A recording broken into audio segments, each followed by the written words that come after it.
और ये सारे ऑर्गेनाइज सेक्टर को मदद करेंगे, ना कि अनऑर्गेनाइज सेक्टर को। क्योंकि जितनी बड़ी सड़कें बनेंगी तो हमारा जो ऑर्गेनाइज सेक्टर वो गांव तक पेनिट्रेट कर जाएगा। जितने बड़े फ्रेट कॉरिडोर होंगे तो हमारा ऑर्गेनाइज सेक्टर जो गांव तक जो पेनिट्रेट कर जाएगा। तो जब वो गांव में पेनिट्रेट करेगा तो जो वहां पे छोटा प्रोड्यूसर है वो तो मारा जाएगा। तो इसलिए जो बड़े बड़े फ्रेट कॉरिडोर हैं, बड़े बड़े हाईवेज हैं, है ना, वो ऑर्गेनाइज सेक्टर के पेनिट्रेशन के लिए हैं। और दूसरी बात ये कि वो लेबर इंटेंसिव नहीं है।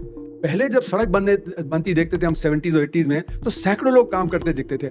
आज वहां पे बड़े बड़े बुलडोजर्स, बड़ी बड़ी क्रेन्स के साथ 10 लोग काम करते दिखते हैं। अभी मैं ग्वालियर से लौट रहा था तो वहां पे लाइन कुछ बिछाई जा रही थी, तो धड़ाधड़ वो मैकेनाइज्ड वे में लाइन बनती चली जा रही थी। तो उसमें बहुत ज़्यादा एम्प्लॉयमेंट जनरेशन नहीं होगा, क्योंकि जो बड़े यूनिट हैं और जो मीडियम यूनिट हैं वो तो इतने ऑटोमेटेड हैं कि वहाँ तो काम पैदा होगा नहीं।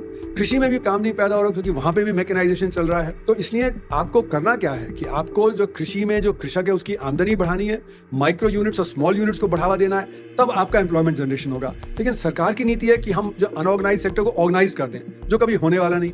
क्योंकि जिस माइक्रो यूनिट में 1.7 लोग काम करते हैं वो कभी ऑर्गेनाइज नहीं हो सकता। जो कृषक 5 एकड़ से कम की जोतता है, जो 85% हमारे कृषक 5 एकड़ से कम जोतते हैं, वो कभी ऑर्गेनाइज नहीं हो सकता है, वो तो अनऑर्गेनाइज रहेगा। हमें तो उस अनऑर्गेनाइज को बढ़ावा देना है। तो वो अनऑर्गेनाइज को बढ़ावा देने की जगह हम क्या कर रहे हैं कि उनको किल कर रहे हैं। हम कह रहे हैं डिजिटाइज कर दो।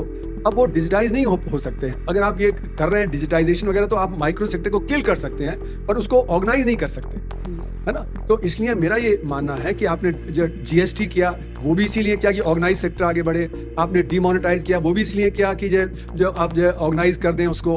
तो सारा का सारा मूव है ऑर्गेनाइज करने का। और जो बजट है उसमें भी आपने सारा का सारा दारोमदार रखा है कि आपको ऑर्गेनाइज करना है। तो इसलिए आप बड़े बड़े फ्रेट कॉरिडोर, बड़े बड़े हाईवेज, है ना, पावर सेक्टर, आपका जो IT सेक्टर, इसको बढ़ावा दे रहे हैं।